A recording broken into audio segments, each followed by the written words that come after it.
Session of the January 16th, 2024 meeting to order at 6:02 p.m. All council members are present. Welcome to our guests and visitors. We provide an opportunity for the public to address the City Council on any agenda item or during the hearing of visitors portion of the agenda. On items other than public hearings, speakers will be allotted one 3-minute presentation regardless of the number of agenda items the speaker wishes to address. If you're here to speak and have not filled out a registration card, please see the City Secretary staff at the registration table outside of the auditorium so that staff can contact you if necessary. If you have handouts, please let us know at the beginning of your presentation and staff will distribute those to council. If you're unable to approach the podium due to physical limitations, a microphone is available to be brought to you. Please join us for the Pledge of Allegiance.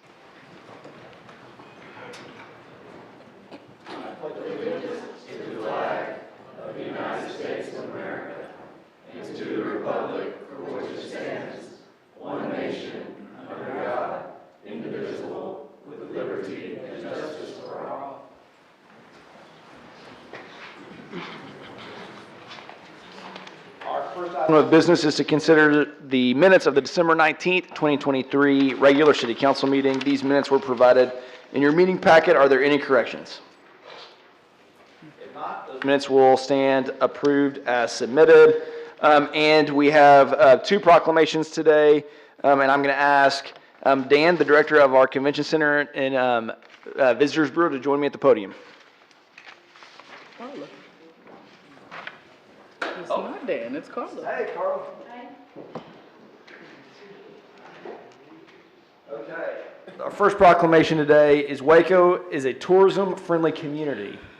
So I, by virtue of the authority vested in me as mayor of the city of Waco, do hereby proclaim January 16th, 2024, as Waco is a tourism-friendly community day in the city of Waco, and urge all citizens to join the City Council, City staff, and me in recognizing the positive effect travel has on the nation, Texas, and Waco's economic prosperity and image. Travel and tourism provide significant cultural benefits for the city of Waco. Meetings, events, leisure, and travel for all sports events are key components to Waco's economy. Many of Waco's hospitality and tourism businesses are made up of women-owned or minority-owned small businesses and are part of the foundation that make Waco a unique and memorable travel destination. Visitors relish in the many tourism offerings of Baylor University, the Texas Ranger Hall of Fame and Museum, the Texas Sports Hall of Fame, Cameron Park Zoo, the Waco Mammoth National Monument, the Sculpture Zoo, the Doris Miller Memorial, the Downtown Waco Cultural District, and Magnolia Market at the Silos, along with the multiple running and sporting events, hiking and biking trails, lake activities, water parks, arts, culture, and a myriad of festivals. The city of Waco has been recognized as a film-friendly and music-friendly community. We acknowledge that all travel, whether related to leisure, business, or sports, is beneficial.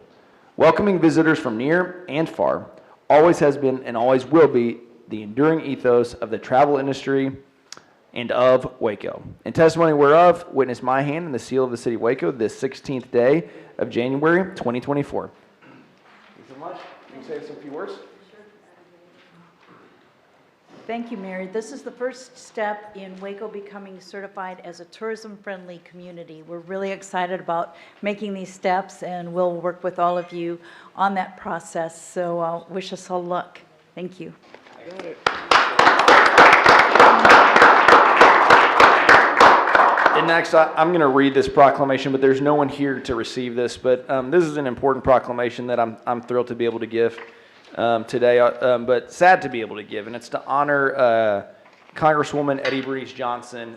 She was a congresswoman in the federal Congress for many years from Waco. And even when I was on council, was a friend to Waco and someone that we could rely on to help us in representing our interests. So it's an honor to read this proclamation today. I, Dylan Meek, by virtue of the authority vested in me as mayor of the city of Waco, do hereby proclaim January 16th, 2024, as United States Congresswoman Eddie Bernice Johnson Day in the city of Waco, and urge all citizens to join with the City Council, City staff, and me in honoring and remembering Councilwoman Eddie Bernice Johnson for her distinguished career in public service. She was a pioneering force in Texas politics, and her remarkable work and determination opened the doors for many generations of public servants. With grace and focus, Waco native and United States Congresswoman Eddie Bernice Johnson fought untiringly for the rights of minorities and women in her whole community, focusing on fair housing, business, racial equity, education, and healthcare access. She was a tenacious trailblazer, talented legislator, and devoted public servant who has left an indelible impression on our country and our local community. Congresswoman Johnson was the first African-American woman vice chair of the Black Legislative Caucus and was chosen to chair the House Committee on Labor. From 1973 to 1977, she served as a member of the Texas House of Representatives and was appointed by President Jimmy Carter as the regional director for the Department of Health, Education, and Welfare. In 1987, she was elected to serve as the 23rd District of the Texas Senate, and in 1993, she was elected to represent the Texas 30th Congressional District in the United States House of Representatives, where she served for nearly 30 years. A significant part of Congresswoman Johnson's work was dedicated to having the Medal of Honor awarded to fellow Wacoan Doris Miller for his heroic actions of valor during the attack on Pearl Harbor, proposing legislative bills in 2016, 2017, and 2020. She was also part of the process in the naming of the USS Doris Miller aircraft carrier in the United States Navy, which will be launched in October 2029. Congresswoman Johnson was the first African-American woman to chair the House Science, Space, and Technology Committee.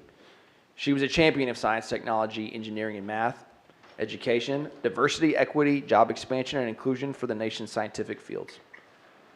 When the city of Waco began the planning stages of the Bledsoe Miller STEAM and Cultural Arts Center, Congresswoman Johnson was willing to offer a helping hand. So today, we celebrate the life and legacy of Congresswoman Eddie Bernice Johnson, a friend of Waco. In testimony whereof, witness my hand and the seal of the city of Waco this 16th day of January, 2024.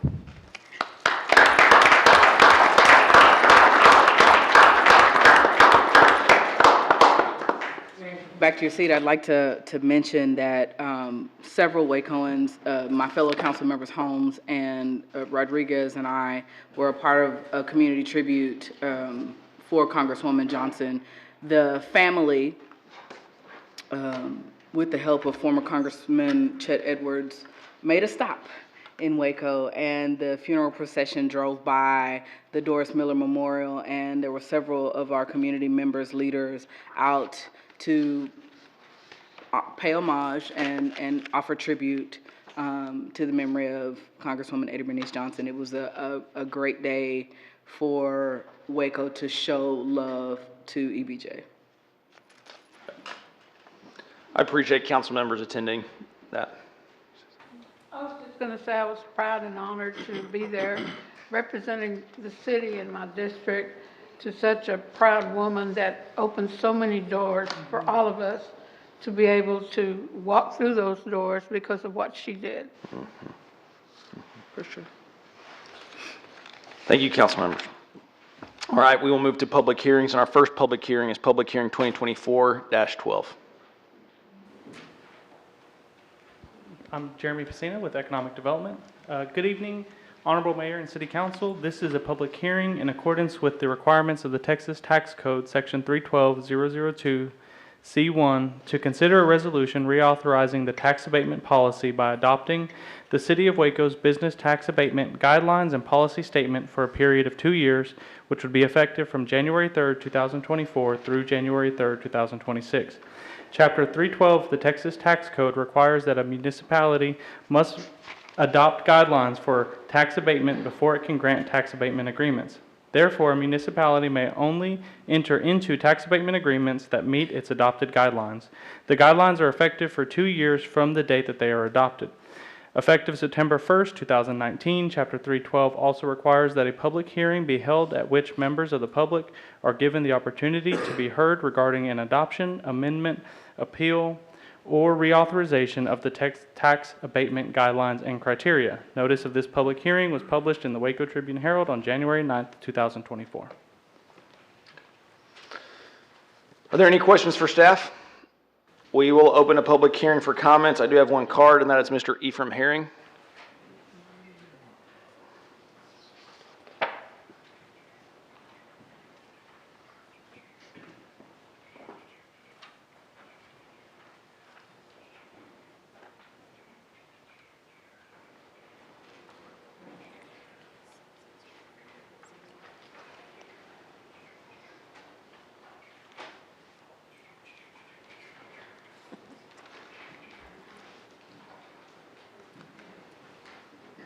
My name is Ethan Herring.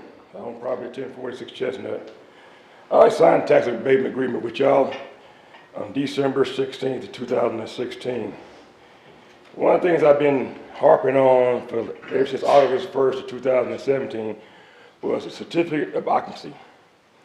I looked at your new guidelines, and I have several questions here because there's nothing in the guidelines that point out if a developer does not develop the house in accordance with building standards or develop the house and fail to develop the house in accordance with the submitted plans to the city on tax abatement.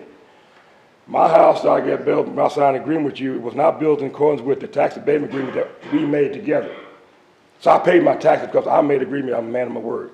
The problem I have here is, and I can go back and look at nothing here saying the city will make sure that the developer issue from the city a certificate of occupancy.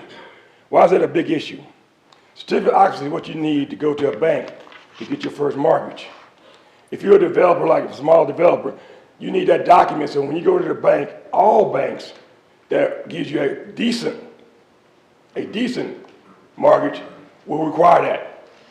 What you're doing here, if you don't have that as a mandatory, is developer can come in and say, hey, the house is finished. Because if you read the contract, if you walk in that house and put anything down in that house they're building, the house is yours now, and now you got to pay them. So there should be something in writing, in the guidelines stating that the developer has to, no, the city has to issue a certificate of occupancy to the developer or to the owner of the property, personally, or deliver it to them. Without that document, the owner of the house, if he's not a developer, is tied to contract, and he's tied to the developer's financial arrangement, which is, so far I've seen, is not in the best interest of the owner, because now the owner cannot go to nobody else and get a first mortgage. There's nothing in here saying that's required by the city. You got an option to inspect the property. It's just an option. It doesn't say, as mandatory. So when the house is complete, there should be something given to the owner saying that the house is completing the standards.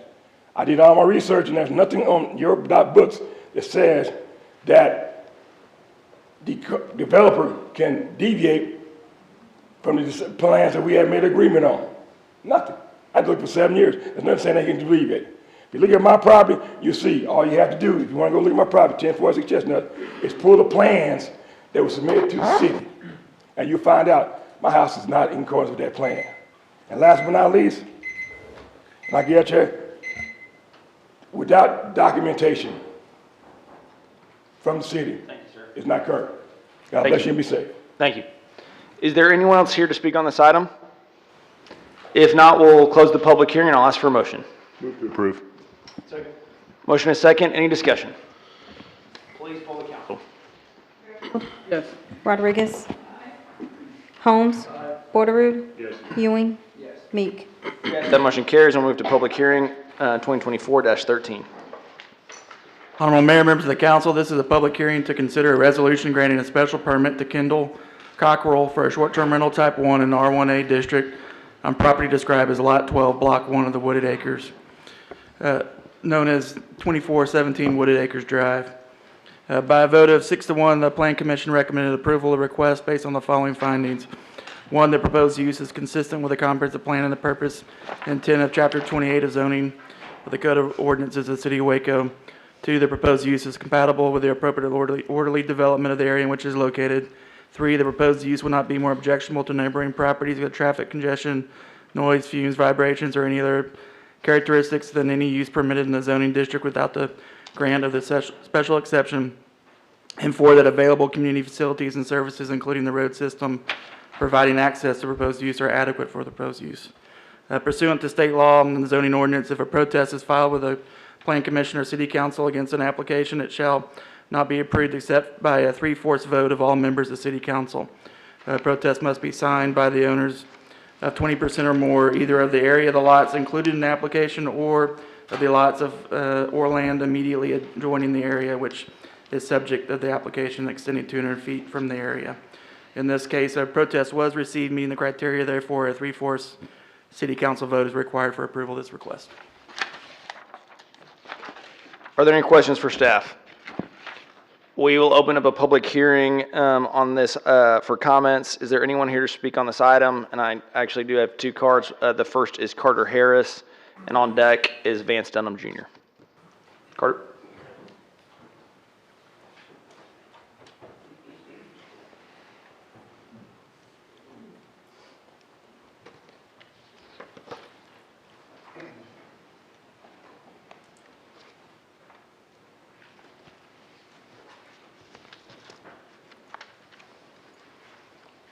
Good evening. Good evening. It's nice to be here. My name's Carter Harris. I reside at 2409 Wooded Acres Drive, so that would make me a next-door neighbor. My wife and I, we purchased our home in December 2020 with the intent of this being our forever home. I would not have purchased my home knowing that it had the potential to be next door to a short-term rental property. You know, our neighborhood is peaceful, well-established residential neighborhood. It's not downtown Waco. It's not near any tourist attractions. We fear if Mr. Cockrell is allowed to operate his residence as a short-term rental, we'll no longer have the peaceful sanctuary we call home. This short-term rental has a potential, I believe, to turn into an Airbnb. Large crowd gatherings, parties, which have the potential for increased noise level and congestion on an already busy street. Mr. Cockrell's driveway can only accommodate easily 2 vehicles, not 5 vehicles, which is, mentioned in the short-term rental agreement. As committee members, I believe it's your duty to ensure that these type of properties do not negatively impact our neighborhood. So when making your decision, I hope you consider the well-being of all the residents of the neighborhood, not just the financial interest of one individual. Thank you. Thank you. Mr. Dunham.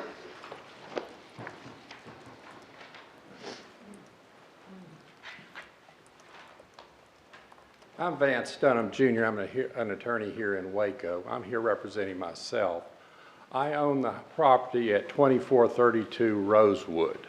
I'm within about 4 houses of the property in question here that's seeking the permit. If you look at the map behind you, you'll see there's sort of a Y area. I am adjacent to Warren Fain's house. I have a letter from him in opposition of this. I'm also adjacent to Christian Hack. Both of them are on Wooded Acres Drive. Christian is here and he's in opposition of this also. I'll submit the letter that Warren Fain requested me to present. He and his wife are not here. They're out of town today. I'm opposing the granting of this permit, not only because it doesn't fit in with the single-family residential area. I've known that area since I was 13 years old. My family built the house. I have owned the property, having bought it from my parents about 30 years ago. I've seen the changes in Wooded Acres. Wooded Acres is a major thoroughfare. You have got Valley Mills Drive, you've got Bosque Boulevard. They connect into what ultimately turns into Lakeshore Drive, where it's a 1-lane bottleneck, which has been shut down on occasions because of repeated problems with the shifting soil. Wooded Acres is a shorthand route from Valley Mills and Valley Mills and Bosque to Lake Air Drive. Wooded Acres is a major thoroughfare through a single-family residential district. After it gets past what used to be the old Lake Air Shopping Center. I'm that old. I'm 70 years old. Wooded Acres Drive is a 4-lane striped road except for a bottleneck that starts at Bishop Drive and ends at Lake Air. The house in question here is right in that bottleneck. There is no safe parking in that bottleneck area or anywhere else on Wooded Acres Drive. There is inadequate parking for the property in question here. It has a front-facing garage. You can squeeze in 4 cars end to end from the garage door to the street. The previous owner, who I knew well and walked with frequently, had a Suburban. If you put a Suburban in that drive, you have to have a small compact car. I'm in opposition and would request the council to not approve this for safety reasons, for lack of parking. Thank you, sir. Thank you. Is there anyone else here to speak on this item? Mr. Cockrell?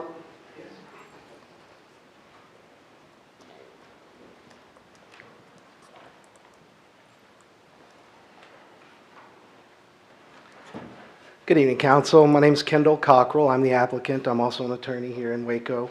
I want to make clear both to my neighbors and to the other residents, I'm not asking for any exceptions to anything that you all planned in 2021 when this was laid out as the city plan.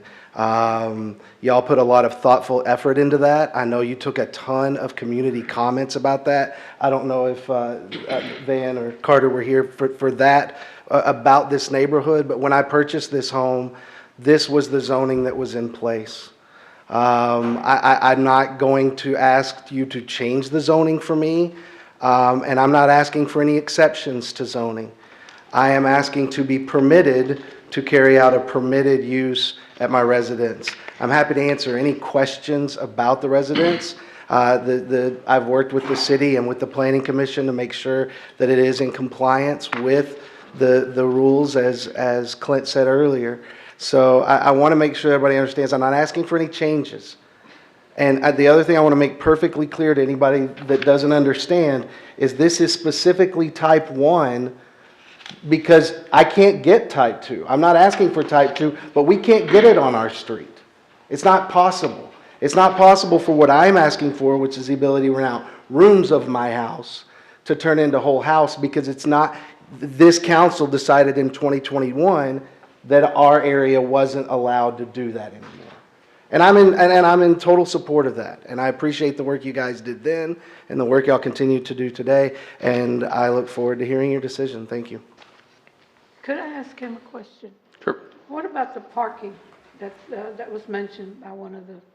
Yes, ma'am. The code says that I need 2 off-street spots for the owner, which is myself, and then 1 for each room. This application is for 2 rooms. I can fit 4 cars and do frequently when my kids are home from college. City Council informed the commission at the last meeting that my garage would actually be able to be counted for the purposes of this. As far as parking on the street, I think it's important to understand street parking is allowed and legal, and I know that many of my neighbors use it at least on occasion when you have large gatherings. In my opinion, it slows down the traffic on Wooded Acres in our area, which isn't the worst thing in the world. I would hope that we're not using a lot of on-street parking because off-street parking is safer. But as far as the required amounts, we have those. I also understand that there's a whole next level to this with an inspection of my home for safety and to make sure all of these things are in place. And I want to make sure that I comply with all of that. Thank you. Thanks, ma'am. I have a question for Clint. Are there any other STRs in the area? How about, if you don't mind, council member, I'm going to close the public hearing and I'll bring up questions for staff. Thank you, Mr. Cockrell. Is there anyone else here to speak? If not, I'll close the public hearing, and I believe that there's another question for staff. Thanks, council member. Sorry. Yeah, there is a SDR type 2 that was approved before we changed the ordinance. That is about 5 houses down in between the subject property and Lake Shore. And have there been complaints about that residence? No, not for that one. Thank you. But that is an STR type 2 that is not allowed in that area anymore. Correct. Yeah. Any other questions for staff? All right, I'll ask for a motion.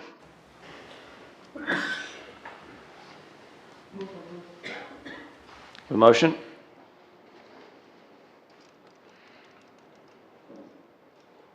I'll second the motion. So motion and second. Please poll the council. Bearfield, Yes. Rodriguez, No. Holmes. No. Borderood, No. Ewing, No. Meek. Yes, that motion fails, and we will move to the next public hearing, which is public hearing 2024-14. Honorable Mayor, members of the council, this is a public hearing to consider a resolution granting a special permit to Luis Gonzalez on behalf of Las Trancas Taqueria Number 2 to extend the hours of operation and allow food truck sales between the hours of 7 p.m. and 12 a.m. in 03 zoning district on property described as Lot 1, Block S of the Brookview Hills Edition, known as 3828 Parkwood Drive. By a vote of 7-0, Plan Commission recommended approval of the request based on the following findings and conditions: that the proposed use is consistent with the comprehensive plan and purposes and intent of Chapter 28 zoning of the Code of Ordinances of the City of Waco, that the proposed use is compatible with the appropriate and orderly development of the area which is located, that the proposed use will not be more objectionable to neighboring properties because of traffic congestion, noise, fumes, vibrations, or any other characteristics than any use permitted in the zoning district without the granting of special exception, and that available community facilities and services, including the road system providing access to proposed use, are adequate for the proposed use. Approval shall be subject to the provisions and the conditions noted under special provisions and conditions for a special permit to allow food truck sales between the extended hours of 7 p.m. and 9 p.m. in 03 district as recommended by the Plan Commission. Are there any questions for staff? We'll open up a public hearing for comments. Is there anyone here to speak on this item? If not, I'll close the public hearing and I'll ask for a motion. Mayor, could I just make a comment on this? I do want to say that, this is someone who came before us for a permit to continue operations back in November, and we did add a couple of caveats to that, and to the best of my knowledge, and I drive by this lot most days, the owner has complied with that. They've put up signs. The lot is, to my vision when I drive by, been kept clean, and they've been a good actor in this. So that's, I just want to add that before we move into voting. Very good. Similarly, Mayor, in terms of just my inclination on this, I think the Plan Commission compromise seems like a pretty reasonable one that allows them to operate later, but also is mindful that this is right up against a residential neighborhood. So that 9 o'clock generally is customarily, if you receive a call after 9, old school, that was a little too late to call, got a call before 9 o'clock, that seemed all right. So that seemed like a good compromise they worked out there. And so I will move to, if anyone else has anything to say, but I'll move to just adopt the Plan Commission recommendation in this, which is a 9 p.m. curfew or 9 p.m. closing hour for this. I'll second that, Mayor. Motion and second. Any discussion? Further discussion? Poll the council. Rodriguez. Yes. Holmes. Borderood, Yes. Ewing, Yes. Meek. Yes, the motion carries. We'll move to public hearing 2024-15. Members of the council, this is public hearing to consider an ordinance of the City of Waco, Texas, providing that the Code of Ordinances be amended by revising Section 28-247 and Chapter 28 zoning and said code, providing that the zoning map shall be changed to a certain property described as Lot 16 and 17, Block 9 of the Baylor Edition, known as 1622 and 1624 James Avenue, shall be changed from 03 district classification, becoming to be designated in the R2 district classification, providing for penalties, providing a saving clause, providing a severability clause, and finding determined that the meeting in which this ordinance is passed is open to the public as required by law. By a vote of 7-0, Plan Commission recommended approval of the zone change based on the following findings. 1, the proposed zoning is in conformance with the land use component of the comprehensive plan. 2, the properties meet all the area and width requirements for R2 zoning. 3, the existing public infrastructure is adequate to provide for uses allowed in R2 zoning district. And 4, there's R2 zoning across 17th Street and in the alley from the subject property. Are there any questions for staff? We will open a public hearing for comments. Is there anyone here to speak on this item? If not, I'll close the public hearing and ask for a motion. Move for approval, first reading. Motion second, any discussion? Please poll the council. Yes. Rodriguez? Aye. Holmes? Porterud? Yes. Ewing? Yes. Meek? Yes, that motion carries. And we'll move to the consent agenda. The consent agenda will include Resolution 2024-16 through 2024-40, with the exceptions of 2024-22 and 32. I have filed a motion, an affidavit of substantial interest on Resolution 2024-22. Is there a motion on that item? Move for approval. Second. Motion second. Any discussion? Please poll the council. Bearfield? Yes. Rodriguez? Aye. Holmes? Porterud? Ewing? Yes. That motion carries, and we'll move to Resolution 2024-32. And I do have a card for that, and that is Dr. Alan Northcutt. Mayor, what number was that? 32. Get a handout too. 32, right, Mayor? Yes. Okay.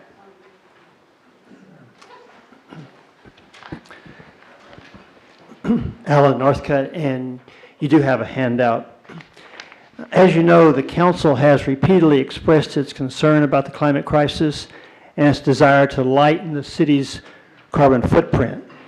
And yet, this proposed purchase of a dirty diesel Western Star 49X tractor contradicts the council's position. So why did the staff not recommend an electric truck to fill this need? Quote, the staff does not recommend any electric-powered options as there is an immediate need for the tractor and water tanker to continue landfill development.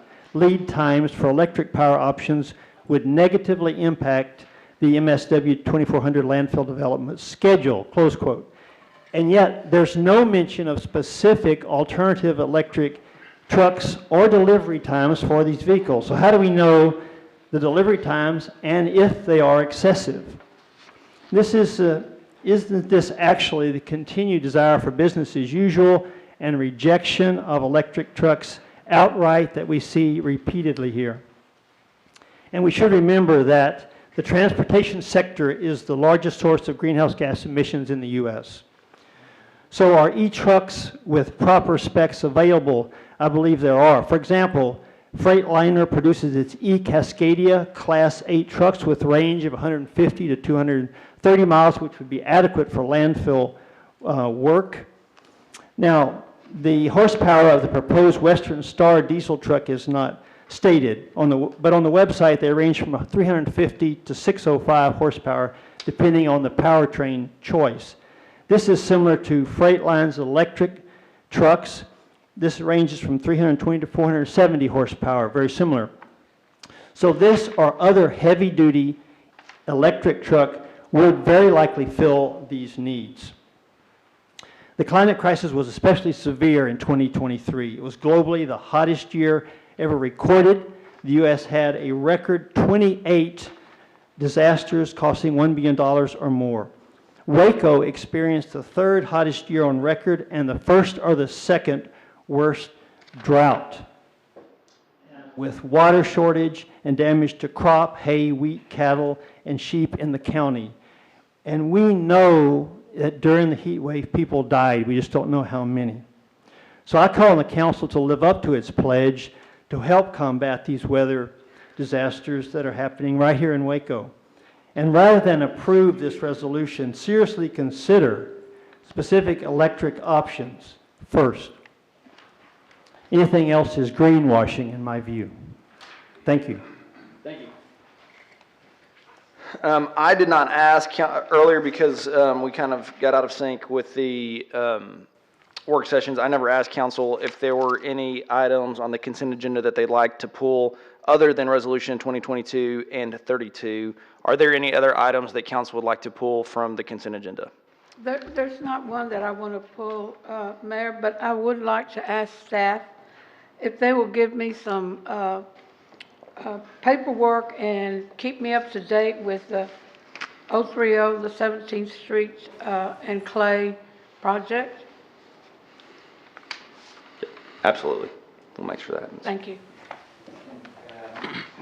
In line with that, Mayor, I don't have anything to pull, but I did want to make a quick comment to Resolution 2024-33, specific to the landfill liner, and just pointing out that that is a very big ticket item, a very big ticket expense, and acknowledging that landfills and landfill-related expenses are very high dollar items. And with that in mind, just wanting to express my sincere commitment to working with city staff and solid waste to researching and determining best practices for the implementation of landfill diversion. As we continue to grow as a city, and as it is no surprise to anyone, this is our second landfill. We've already filled one, and there's not a ton of space to keep filling these things up as we move forward into our distant future. So just wanted to reaffirm my commitment to working with the city and solid waste to finding the best and most, I guess, practical use for our dollars, and sometimes that is not always spending a lot of it on landfill-related items, but rather diverting from the landfill, so. Thank you, sir. The consent agenda consists of... Mayor, Wait, did y'all actually take a vote on We haven't 32? voted on this. No, yet. I was about to vote on the consent agenda. No, but the one that you pulled. Sorry. Oh, I apologize for One that. we pulled. Is there a... Thank you. Is there a motion on Resolution 2024-32? Move for approval. Second. Second, any discussion? I do have a question. So I assume that as this is the first of our trucks, is this the only truck we will be buying? Yes, ma'am. This truck, this truck is going to be used to haul water to the site during construction and later in operations as well. And there's an item on your agenda for awarding the contract for construction of the landfill. But I mean, will there be others? No, this tanker will be the only one that we're buying. Okay. Do you have the timeline that I mean, you said it says lead times for electric power options would negatively impact, and I get that because we are on a schedule. What is the lead time? I mean, because I assume that they're not readily available. Like I can't run to a lot and pick one up. I don't have that information in front of me right now, council member. Can't answer that question right now. All right. But as we know, these questions will probably come in the future. Can we just get specific timelines for those to have sufficient answers? Because I can't defend what we do without. We can. I think this item before the council for your consideration is consistent with the city manager's past discussion I have no quarrel with it. with regard to EVs, that heavy equipment such as this takes a long time to get. And have as no I said, quarrel. we're awarding a contract tonight to start work. I hear what you're saying, and I have no quarrel with that. For future reference Sure. is what yeah. Absolutely. Thank you. Yes, ma'am. Concur with Councilmember Bearfield as well. And I think there's a lot of other electric things we've got going on out there, but. Absolutely. And lead times is what we're leaning, what the logic was on this one. And I think we've always had a big, long explanation of lead times. We just didn't have it in this particular one. But I'm as many as I've seen over the last year or so, yeah, lead time is definitely it. But just having that detail in there would help us. But yeah, I get it. We got to have that thing out there now. That's all I have. Awesome. Motion and a second. Any other discussion? Please poll the council. Rodriguez? Holmes? Aye. Borderood? Ewing? Yes. Meek? Motion carries. The consent agenda will consist of Resolution 2024-16 through 40, with the exception of Resolution 2024-22 and 32. Is there a motion on the consent agenda? Move for approval? Any discussion? Please poll the council. Yes. Holmes? Borderood? Ewing? Yes. Meek? Yes, that motion carries. We'll move to ordinance 2024-41. For the City of Waco, Texas, amending Section 18-83 and Chapter 18 Personnel of the Code of Ordinances, providing the number of police officers, police sergeants, police commanders, and assistant police chiefs authorized by the City Council, providing a savings clause, providing for inclusion in the code, and finally determining the meeting at which this ordinance is passed is open to the public as required by law. This ordinance comes to council on first reading. Is there a motion? Approval on first reading. Second. Any discussion? Right, quick say, this is great that we're able to increase from 239 to 242 the police officers. We increase police visibility, we provide for more patrol functionality, and we allow officers to get better at engaging in relational policing. So I think I'm very supportive of increasing our commitment to public safety, and this is just one way we do it. We've got a great staff led by Chief Victorian and Assistant Chief Gench back there too, and led by Assistant Manager Ryan Holt. So I see our police department getting in good shape, and this is going to help us.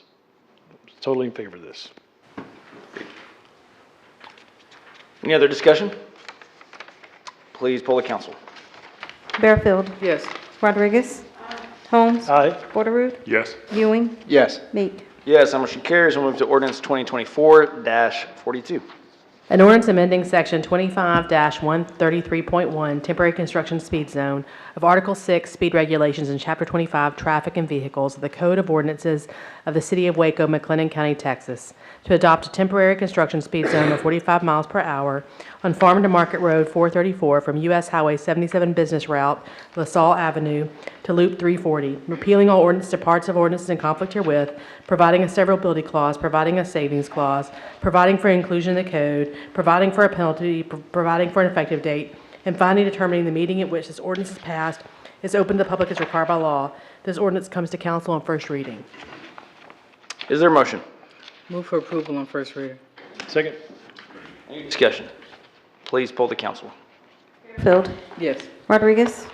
Holmes. Aye. Porterud. Yes. Ewing. Yes. Yes, that motion carries. We'll move to ordinance 2024-43. An ordinance of the City of Waco, Texas, providing that the comprehensive plan be amended to change the land use designation from office industrial flex to medium-density residential office flex on property described as being an 18.78 acre tract of land out of the W.L. Swain Survey, abstract number 40, McLennan County, Texas, being the remainder of that called 51.764 acre tract described in a deed to Young Brothers Holdings, LLC, recorded on instrument number 2003-028208 of the official public records of McLennan County, Texas, providing that the Code of Ordinances be amended by revising Section 28-247 in Chapter 28 zoning of the code, providing the zoning map shall be changed to the property described above shall be changed from R1B to R3B district classification, providing for penalties, providing a savings clause, providing a severability clause, and finally determining the meeting at which this ordinance is passed is open to the public as required by law. This ordinance was approved by a 6-0 council vote on first reading on December 19th, 2023. Is there a motion? Move for approval on second reading. Any discussion? Please poll the council. Bearfield. Rodriguez. Holmes. Aye. Porterud. Yes. Ewing. Yes. Meek. Yes, that motion carries. We'll move to ordinance 2024-44. Of the City of Waco, Texas, providing the Code of Ordinances be amended by revising Section 28-247 and Chapter 28 zoning of said code. Provide the zoning map shall be changed so that certain property described as Lot 74, Block 1, Western Ridge Estates Edition, known as 9107 Chapel Road, shall be changed from O1 district classification to become and be designated to O3 district classification, providing for penalties, providing a savings clause, providing a severability clause, and finally determining the meeting at which this ordinance is passed is open to the public as required by law. This ordinance was approved on first reading on December 19th, 2023. Is there a motion? Move for approval on second reading. Second. Any discussion? Please poll the council. Yes. Aye. Holmes. Porterud. Yes. Ewing. Yes. Meek. Yes. That motion carries, and we'll move to the hearing of visitors portion of the agenda. During the hearing of visitors section of the agenda, we provide an opportunity for the public to present concerns or address issues that are not matters for consideration listed on the agenda. Council is unable to conduct discussion, but will listen, ask staff to look into concerns, and provide follow-up. Please provide registration information so that staff can contact you if necessary. If you have handouts, please let us know at the beginning of your presentation, and staff will distribute those to council. If you're unable to approach the podium due to physical limitations, a microphone is available to be brought to you. While public discourse is very important to this council, we have to maintain order in the meetings so that all persons may be heard and city business may be conducted. If so directed by me, the Sergeant of Arms shall remove from the council meeting any person who, while addressing the city council or while attending the council meeting, makes personal, impertinent, or slanderous remarks, becomes boisterous, or makes unauthorized remarks from the audience, claps hands, stomps feet, whistles, yells, or makes similar demonstrations. The first card I have is Miss Cheryl West. Ms. West.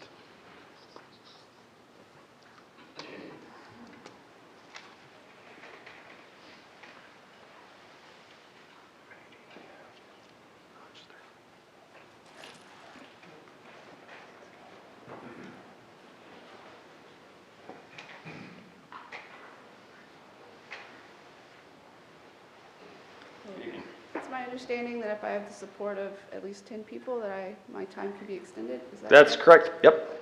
Can I ask for those that support of hearing on the dog ordinance, please stand.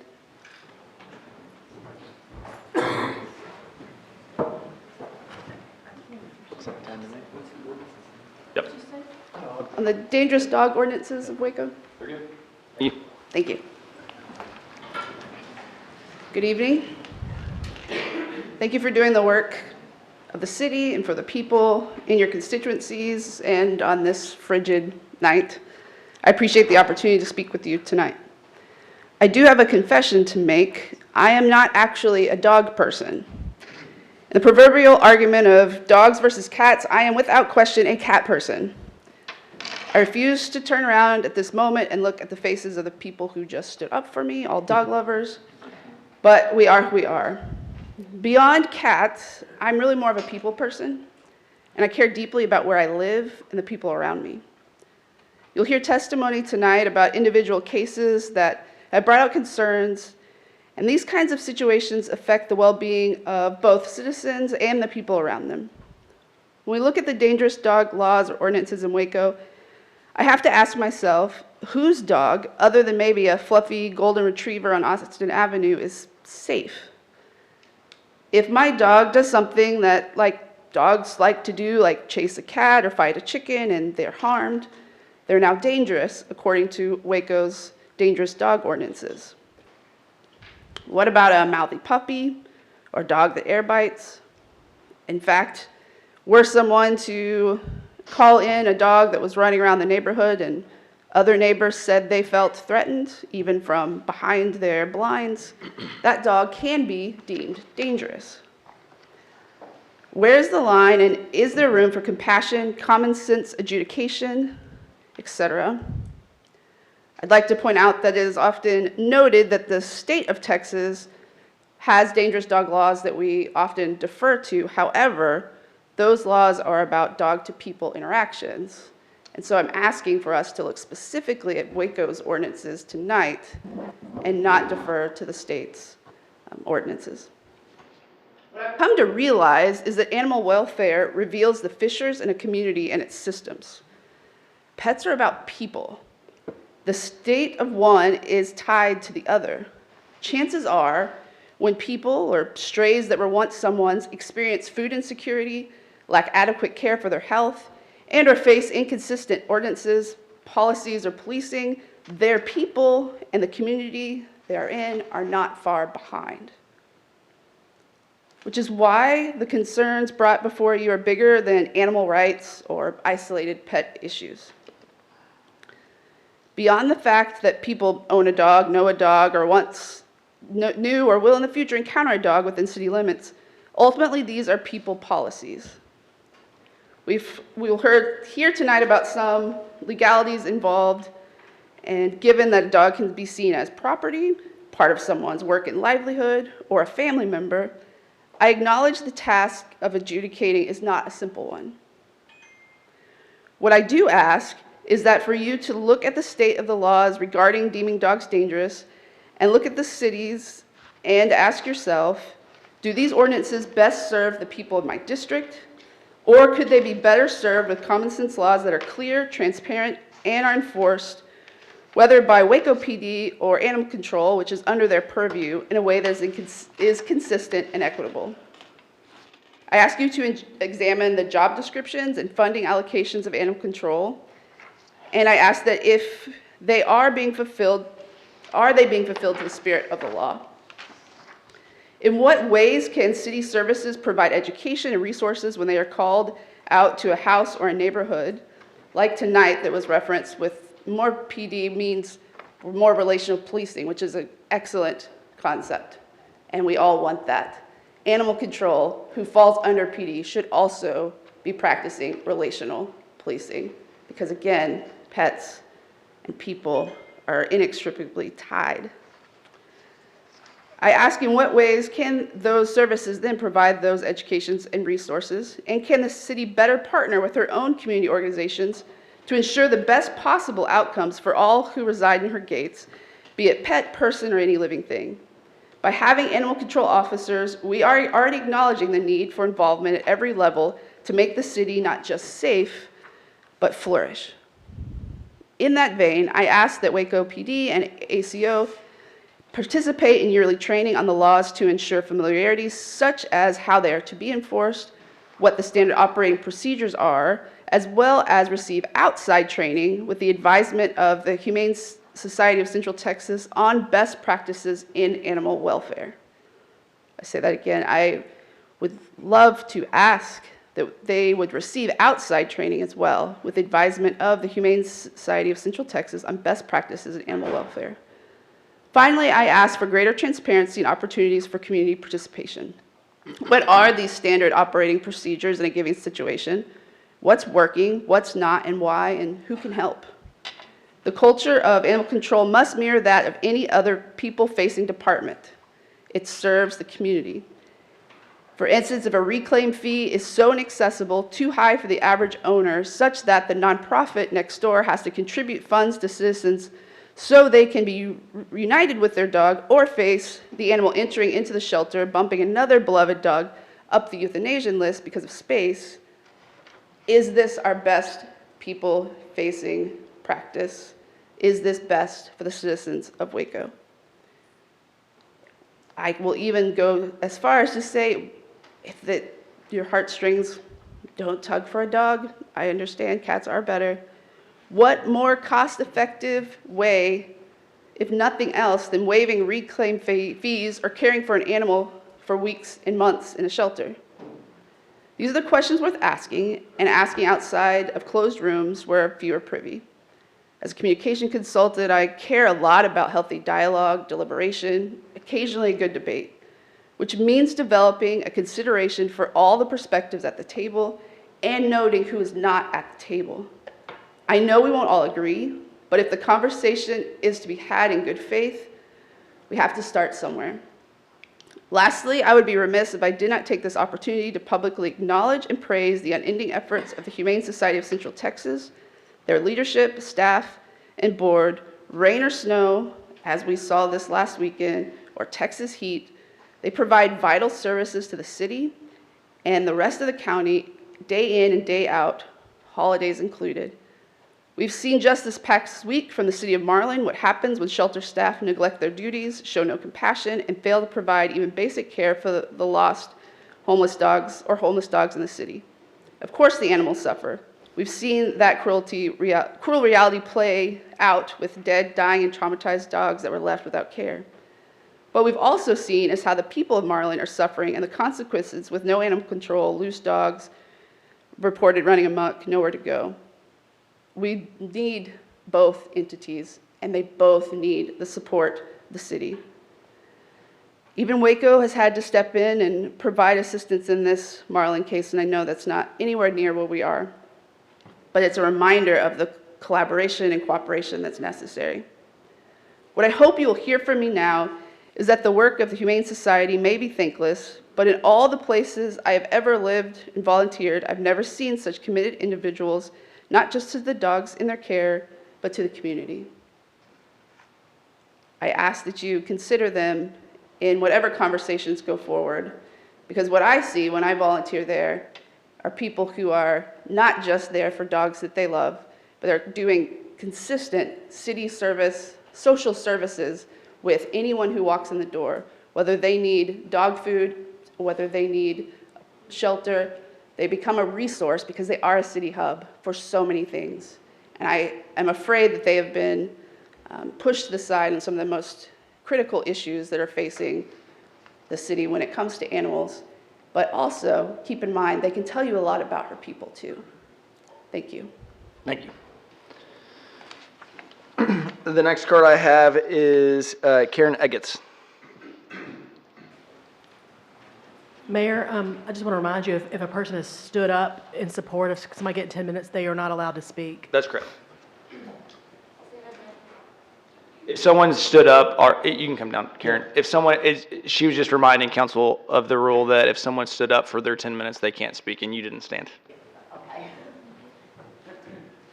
Good evening, and thank you for the opportunity to address you this evening. Oh, I'm sorry. I need the 10 minutes too. I have. You have another 10 people? They can only stand up one time. Yeah. Did you guys stand up? Was there 20 of them? Are there 20? Are there 20? Yeah, because she spoke on something different. Well, what I would allow is, are there 20 people here on the issue of animals? Yeah. Is that right? Can someone count? Everybody stand. You have them stand up again. Yeah, stand up if you're here for animal issues. Who's counting? 1, 2. Michelle's counting. Michelle's counting. All right. Great. We'll give you 10 minutes. Thank you for the opportunity to address you this evening. First, I'd like to revisit the incident I discussed at the December 5th City Council meeting that occurred in July 2023 involving a police shooting of a dog at a homeless encampment. This unfortunate incident has garnered considerable public attention and concern due to the false information that was provided to the media by a police spokesperson. It was reported by the police spokesperson that the dog was shot once, that the dog charged the officer, and that animal control took the dog to the shelter. However, the body cam footage revealed that the dog was not shot once, but at least twice. The dog did not charge the officer, but rather walked up to the officer, and the dog was taken to the shelter not by animal control, but by a citizen, after people at the homeless encampment found the dog and carried it bleeding, full of 7 holes, to PetSmart begging people for help. These specific details were not minor inaccuracies or a generic statement that was given by the police spokesperson. They were specific and critical details that were false, and they were conveyed to the media and, by extension, to our public. Inaccurate and false statements erode the trust between our police department and our community. As responsible city officials, it is imperative that you ensure our law enforcement agencies uphold the highest standards of transparency, accountability, and honesty when communicating with the public. Because Chief Victorian is completely disinterested in finding out who gave our public information officer false information and why, I believe it is contingent upon this City Council to investigate this matter. I have personally engaged in discussions with Chief Victorian regarding the source of this false statement. Unfortunately, Chief Victorian is disinterested in the fact that her public information officer gave false information to the media, and she was highly defensive and dismissive when I suggested that she investigate the issue. She simply told me it was a generic statement to the media. She has been unwilling to provide a satisfactory response regarding who provided the false information and why. This raises valid concerns about the internal processes within our police department and its commitment to providing our public with accurate and truthful information. It's important to note that Chief Victorian told me that her police spokesperson, Sierra Shipley, reached out to KWTX to correct the story containing the false information the same day that she gave KWTX the statement. I reached out to Josh Turner, who's the manager at KTX, to confirm that Sierra Shipley reached out to him, and he refused to answer my question. He simply stated Sierra Shipley did the best she could with the information she had. I told him I'm not disputing that. I understand that that was the information she provided. But I asked him to investigate so that KWTX could print a correction, and he refused to even discuss the matter with Sierra Shipley.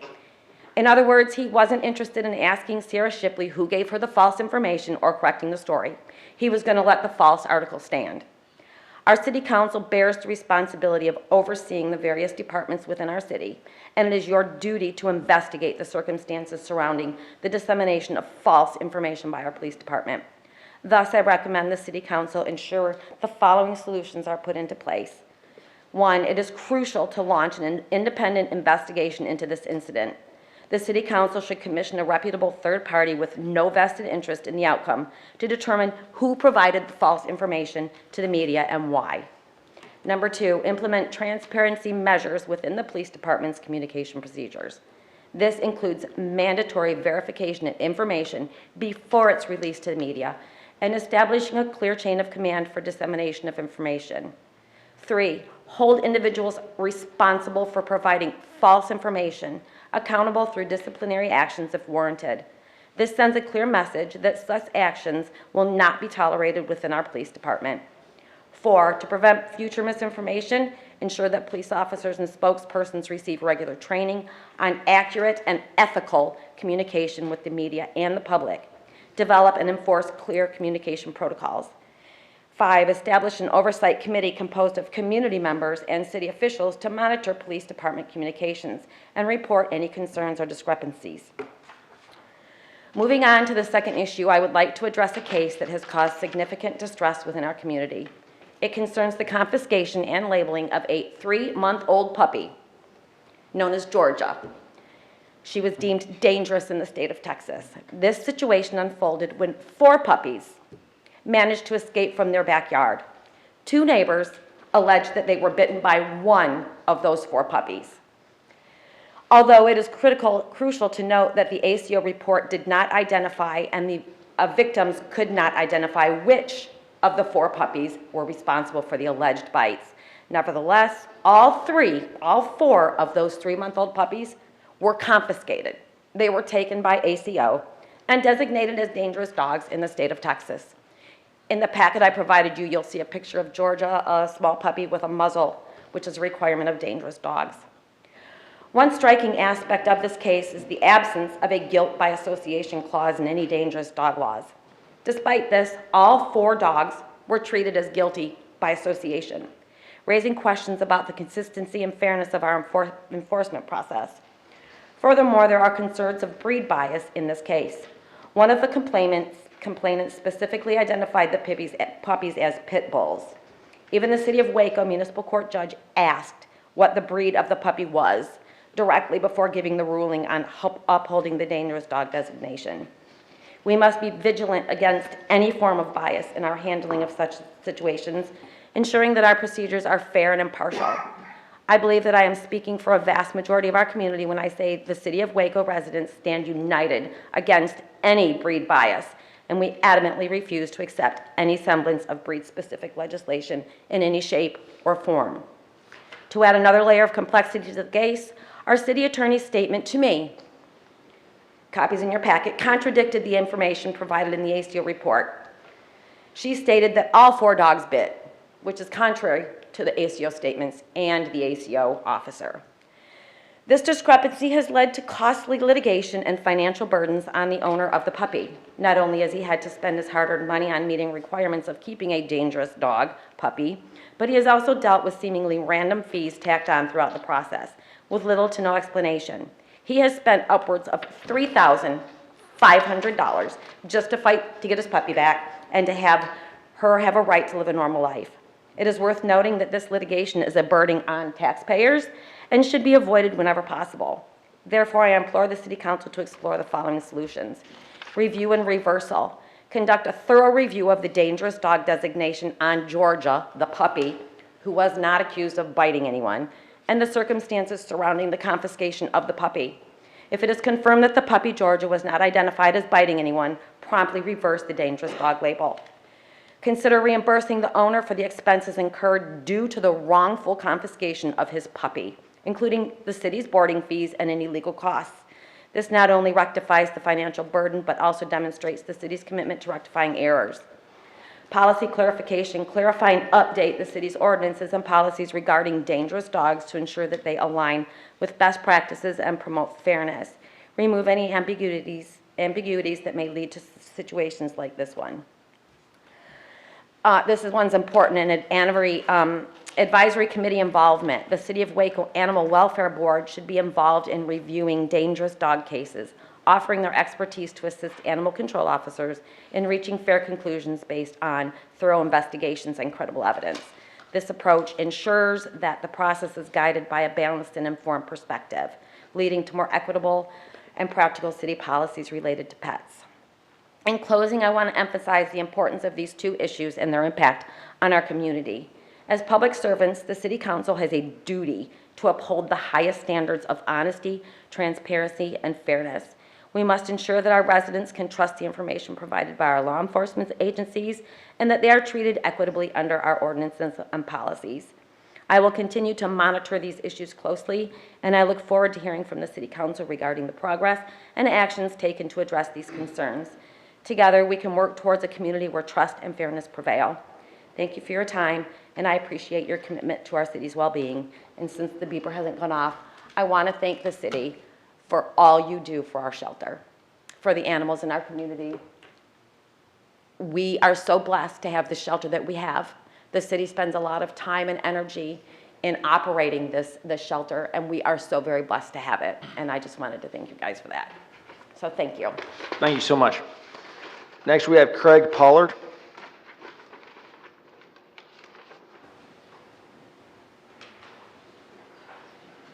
I've got 2 puppies too, but they didn't get in trouble. I am here to represent the citizens around the area for the Chalk Bluff, and I think there was a meeting earlier today at 3 o'clock that I missed. I had some previous engagements. But a couple of things I wanted to point out, and I think they were already covered in the meeting, so some of it's going to be an overkill, but some of it won't be. So we do know that about a third of the property that the land or the sewage treatment plant is going to be on is covered by floodplain, and then a little bit of it is also covered by a floodway. So the TCEQ says you can't build, you have to build higher than that. So the way the land is terraced, it's got a high ground, a middle ground that is in the floodplain, and then the low ground is in the floodway. So TCEQ would say you'd have to build a plant up top, but the rest of it would have to go to a affluent into a intermediate wetland and then finally drain into the Brazos River. So the problem that I'm seeing, and first of all, I'm sorry, I'm not a politician. I'm a geoscientist. I have a degree from UT undergraduate and a master's degree in Baylor for geosciences. So the part that I'm going to talk about is what could happen in a dire circumstance with affluent waters going into the Brazos River. The first one is there's 3 things that can happen that the standard treatment plants do not address. One is radioactive waste. I certainly hope we don't have to deal with that in Waco. The second one is is a chlorine base that has dire effects on the environment. We all know that. There's also another factor that the water that would come out of the sewage plant is actually fresh water. Somewhat clean, and the Brazos water is brackish water. It comes from its being from a watershed way up north, so it's a salty water. That's why it's not really used that much for internal use. But the things that the treatment plants cannot deal with right now, and I'm going to just call them out: persistent pharmaceutical pollutants, PPPs, which have been identified as potential endocrine disruptors that mimic growth hormones. So these guys, their occurrences in potable water remains a great threat to human health. Different conventional methods developed for their removal from waste have failed to achieve complete mineralization. That's from the National Library of Medicine. The second one is pathogens like Cryptosporidium, Giardia, and other viruses.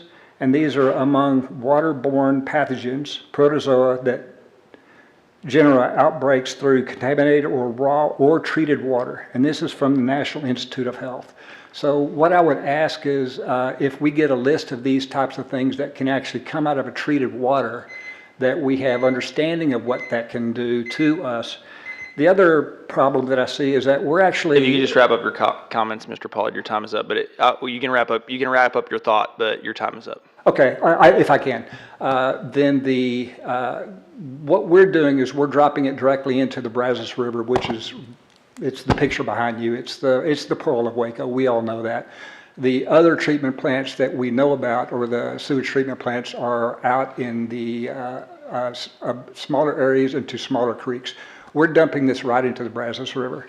So if we could talk about this further, I would love to. I appreciate y'all's help. Thank y'all for giving us a voice and letting us talk about this. Absolutely. And I would encourage you to look at the work session online. That'll be available online tomorrow. Okay. You can watch that on YouTube or other channels, I'm sure, that really go point by point on a lot of the issues you brought up. If there's an issue that wasn't addressed in the work session, our staff will look into that and can get back to you. But the big takeaway from that work session, hopefully, was that this council is incredibly committed to being a good neighbor with regard to the water treatment facility, as well as ensuring that there's no pollutant water or water lacking high quality that is deposited into the Brazos River after treatment. And I appreciate that. I hope we can look into all the assets of it and see how it works out on both sides. Thank you. I appreciate it, guys. Thanks, Professor. I don't have any other cards, so I will close the public hearing. Are there any announcements council would like to make? I have one quick one. District 5 is having a cleanup on Saturday, January 20th. District 5 is already pretty clean, but we're even going to make it cleaner on Saturday, right, Ken? Ken Willis is out there. Anyway, that is, so attention all residents in Council District 5, free curbside cleanup. There's more information online for the District 5 cleanup that is being held this Saturday. Mayor, really quickly, I wanted to thank city management, staff. I want to thank public safety, Ryan Holt, our interim chief, for putting on the Fire Station 15 groundbreaking out at Ritchie Road and Panther there under the new water tower. This is exciting in terms of reducing fire response times out in West Waco, but also a significant moment, too, to show and demonstrate to the community our commitment to infrastructure and public safety out in our faster growing areas. So appreciate staff and the community coming out. We had a nice time, albeit a pretty cold one. I also just want to briefly thank Parks and Rec, of course, and city management for allowing the pivot for the MLK celebration. We knew that there would be frigid temperatures on Monday, and we weren't certain of the inclement weather, which I'm glad we did shift, because it did indeed ice and flurry a bit. But the candlelight vigil, which is normally held on Monday evening, was able to be joined with the wreath laying that we did inside. And it was a beautiful ceremony, so we did still get to honor the legacy of Dr. Martin Luther King without anybody getting frostbite. And if you saw the pictures, I think Rod took the picture of the icicles hanging from the wreath. That would have been us. So I appreciate staff and Parks for making that happen. And just to add to that, because I was there that day too, it was Councilmember Bearfield that thought immediately on the spot of the candlelight turning into an iPhone. There's even a flashlight. candlelight app. We are fancy It was, people. Brilliant, very brilliant. Anyway, that was fun. Any other announcements? There No being no announcements, but I just want to praise District 2 members. Come on. Young boys that went to Cowboy Stadium Monday and played representing Waco, and they did win the football championship. So there are 2 boys, actually there were 4, but 2 that I know personally because of the Rampage baseball team. They're also members of a baseball team, but they were there and they won, and they got to experience an awesome experience in their life that they will never forget. But they were representing Waco, and they came back winners, champions. Right. So, and they got some beautiful rings. Oh, cool. Very nice. Great. All right, there being no further business, we will adjourn this meeting at 7:16 p.m. Thanks, everybody.